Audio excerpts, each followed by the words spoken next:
Try and give you a few pointers about handling horses' feet, because there are certain things that you can inadvertently do that can cause a horse to fuss and give you a problem that you might not be aware of. In no way does anything that I'm going to show you here replace getting a professional to help you.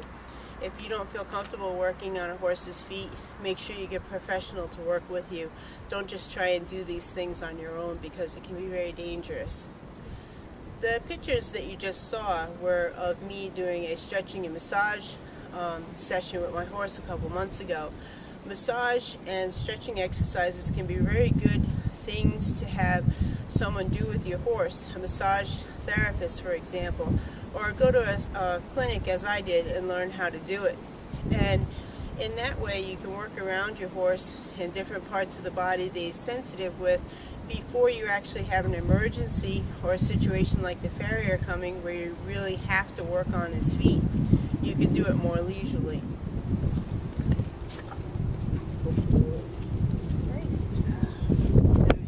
You want the horse to know the difference between I want your foot and I'm bending over for some other reason. You don't want the horse just to automatically pick up his foot because you bent over. So for example, see how he doesn't pick his foot up? I can touch around his leg and not have him pick his foot up. But then, I can ask him, may I have your foot? He picks his foot up. Chap's been trained to pick up his foot and hand it to me. I don't have to pick up his foot. And I did that with clicker training. I like that approach because I pretty much know there's no way that I'm overwhelming him in any way. He's cooperating and giving me his foot. Now you want to also understand that just because a horse has 4 feet and you pull one away doesn't mean that it's easier for them to balance than it is for you. Unless you can pick your foot up and balance in many different ways and situations and hold your foot up for a long length of time, then you really shouldn't expect the horse should be able to do that also. But if you can pick your foot up and hold your leg out and move it around in different ways and remain balanced, then you also understand that it took you some practice to be able to do that. You didn't just walk out one day and you were able to do that. So really let a horse learn how to balance before you expect him to balance with a foot up in the air. Also understand that on certain days a foot might be bothering a horse and he might not want to keep his foot up in the air. I generally let a horse take his foot back and put it down as long as he lets me pick it back up again. And I try to hold it longer and longer each time if I think that there's not an issue going on that's preventing him from holding the foot up longer. I've seen people smack a horse across its front legs when it's misbehaved when they're trying to pick up their feet. Please don't ever do that to a horse, because in many cases it will encourage the horse to rear.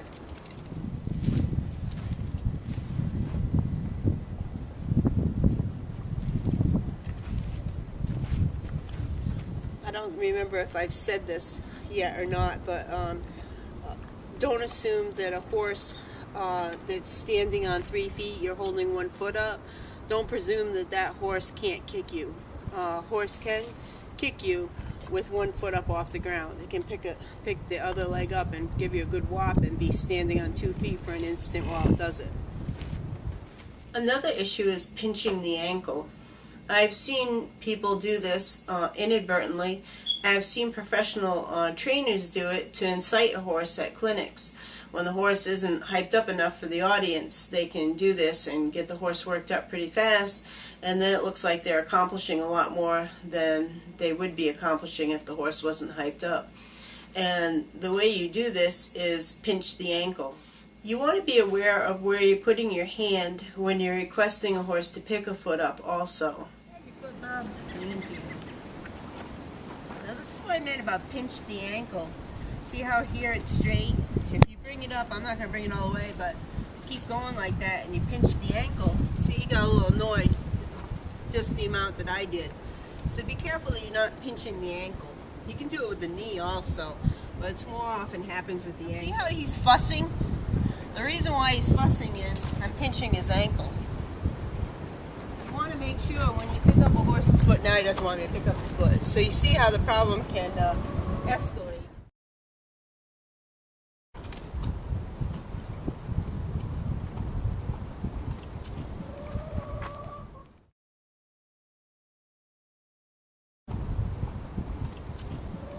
You should always train a horse for one level higher, at least one level higher, than what you're going to do working with them.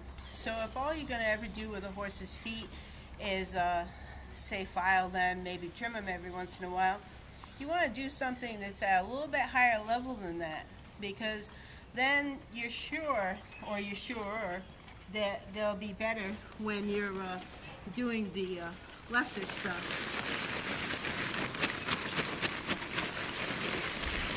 Sometimes when you're working with a horse's back feet and you pick up the back foot and you extend it out up high where it's comfortable for you to be working on it, sometimes the horse will start kicking and fussing and pulling its leg back and so forth. Sometimes that is not just the horse misbehaving. Sometimes it actually hurts them. Some horses can't extend their legs out correctly that way because they have problems in their hocks, their stifles, their back. What you want to do in that situation is not fight with the horse over it, but put that leg down and go around and see if you can work with the other 3 feet. If you can work with the other 3 feet and it's only that 1 foot, chances are there's some kind of issue going on in there that you need to have the vet check out for you. Sometimes it'll be something that a massage therapist or someone like that can fix in the horse, and sometimes it's something that the vet has to actually do something with it. But you want to vet check the horse before you assume the horse is just misbehaving. One way to kind of check it yourself is if the horse doesn't allow you to pull the foot out up high, try and extend that foot down lower, close to the ground, and not bring it out so far.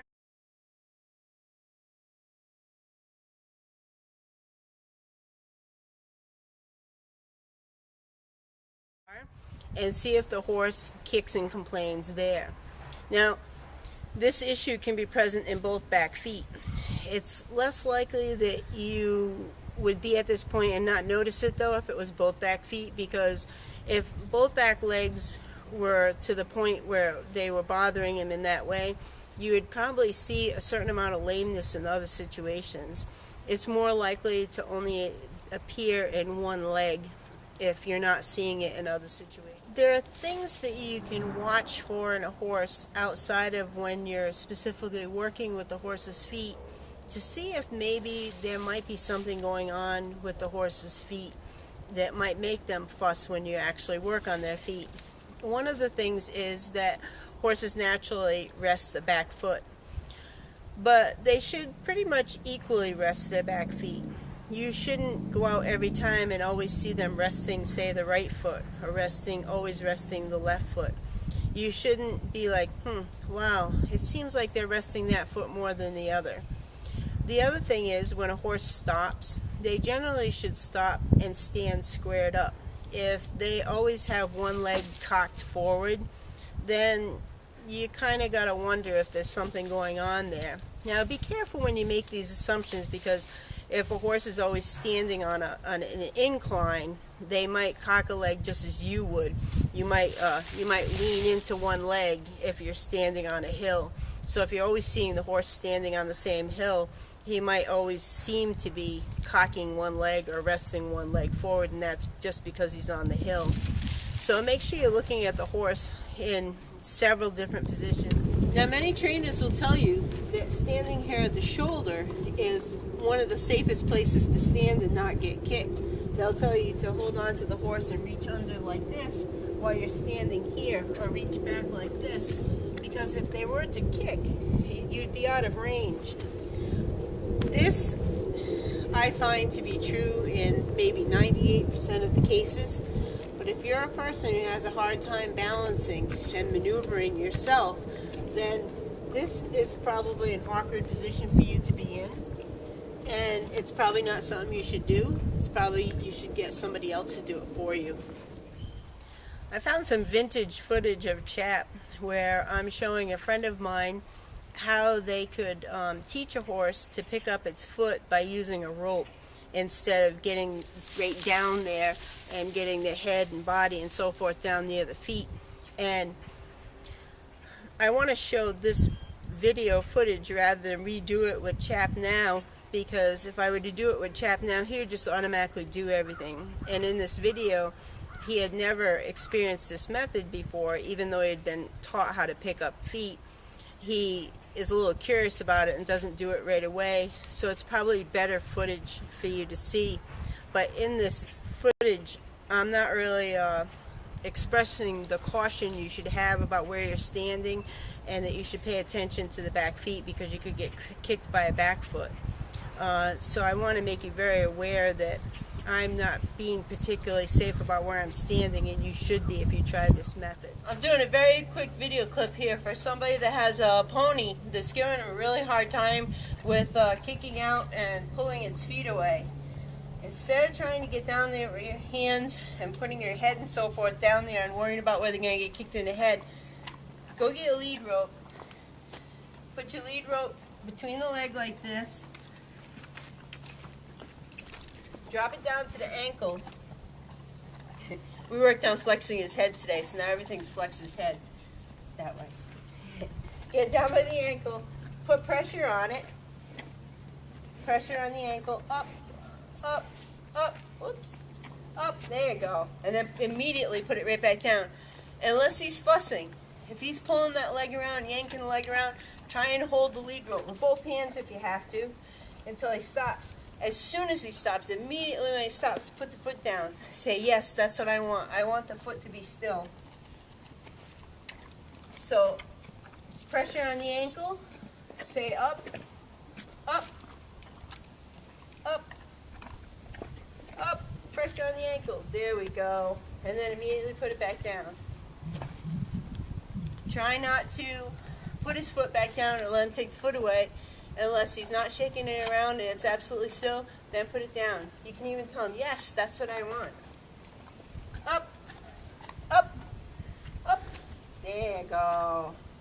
And then put it back down. And then try and do that longer and longer and longer. And do that with every foot.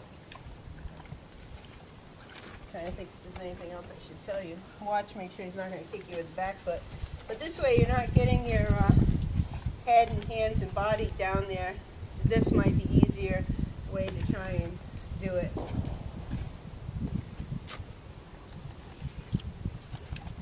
Good boy. You're such a good guy, huh? You're such a good guy. He is. He's a good guy. Show everybody how to do this. You do this with the back feet too. I wear steel-toed shoes. It's a myth that a horse can step on your toe and crush the steel toe in a boot like this. Mythbusters actually did a show on it if you want to YouTube it and find it and watch it.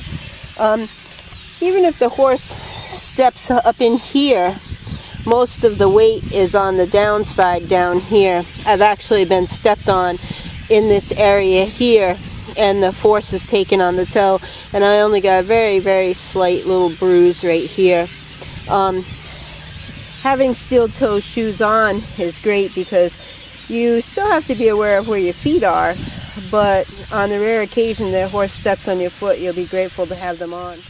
I've also on occasion worn a helmet when trimming a horse's feet.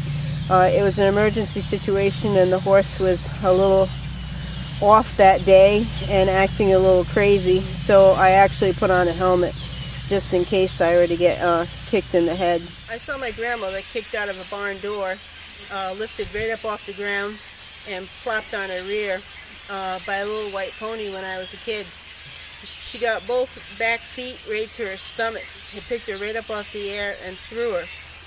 She was black and blue across her stomach, with the emphasis on black. It was amazing that she didn't get more seriously hurt than she was. And one of the things I want to encourage you to do to prevent this from happening to you, or at least lessen the chances, is to teach a horse to turn around when you enter a barn or enter a stall. wherever the horse is in a confined area, the horse should be taught to turn around and face you. You should never be putting yourself in a situation where you're entering a stall and the horse remains with its butt towards. The safest place to be to not get kicked from a horse is to be well out of kick range.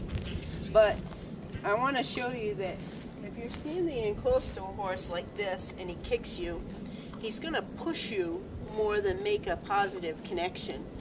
If you're standing here and he kicks you, he gets quite a bit of momentum to hit you. And the farther out you are and you're still able to make connection with that foot, the stronger that kick is going to be and the harder it's going to hurt you. So just understand that if you're in close like this and he kicks, he's going to push you more than kick you. Alright, let's say that the stick I have here is the horse's leg, and this jug that I have here is your body part. If the horse's leg is up against your body part and it goes to kick, see how it's pushing the jug? Now, you're a little distance away from his leg now. He goes to kick you. What I'm trying to show you here is that when you're in kick range of a horse, the farther you get away from the horse and you're still in kick range, the more momentum the horse can put behind that kick.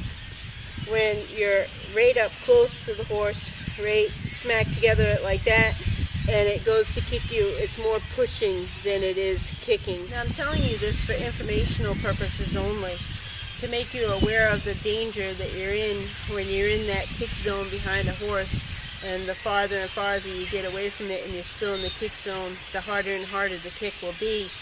However you use this information is up to you.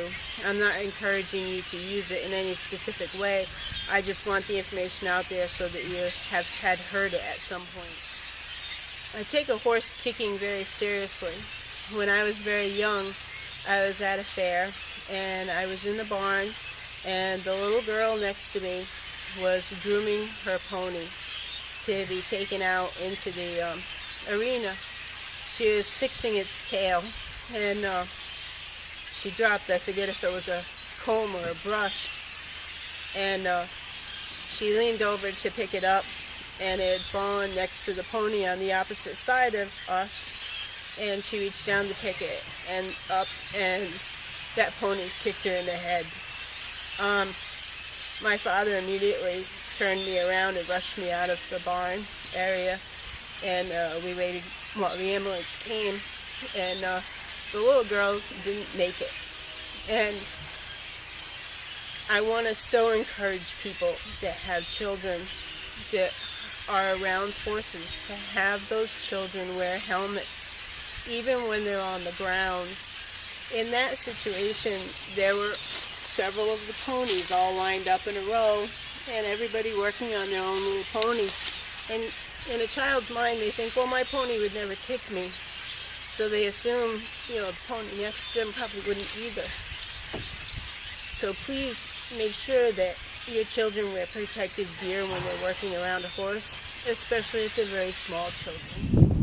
You shouldn't round pen young horses. You round pen young horses that haven't matured yet and their body hasn't come together, so to speak, and you can do permanent damage to their ankles and their joints and their back and so forth, because when you lunge or round pen a horse, you're putting pressure on the inside legs.